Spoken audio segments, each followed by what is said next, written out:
ক্ৰমান্বয়ে বৃদ্ধি পাব ধৰিছে হাতী মানুহৰ সংঘাত।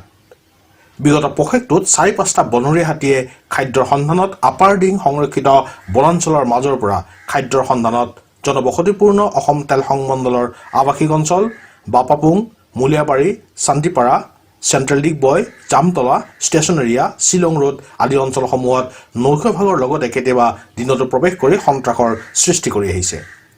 বনৰীয়া হাতীৰ জাকটোক দেখা পাই এওডিৰ নিৰাপত্তা বিভাগৰ জোৱানৰ নৈশ টহলদাৰী দলটোৱে ফটকা ফুটাই হাতীৰ জাকটোক খেদি পঠিয়াই যদিও পুনৰ ঘূৰি আহি উল্লেখিত অঞ্চলসমূহত সন্ত্ৰাস চলাই আহিছে। বিগত 2 বছৰত 10জনৰো অধিক লোক বনৰীয়া হাতীৰ আক্ৰমণত মৃত্যু হৈছে। হাতী মানুহৰ সংঘাতৰ প্ৰধান কাৰণ হিচাপে চিহ্নিত হৈছে যে হাতী অহা যোৱা কৰা পথ বন্ধ কৰি পেলোৱাৰ লগতে হস্তি কৰিডৰসমূহ বৈধ অবৈধভাৱে বেদখল কৰা আৰু খেতিপথাৰ আদিৰ বাবে বনাঞ্চল ধ্বংস কৰি পেলোৱা। এনেধৰণৰ অনেক কাৰকৰ বাবে হস্তিকুলালৈ সংকেত নামি আহিছে।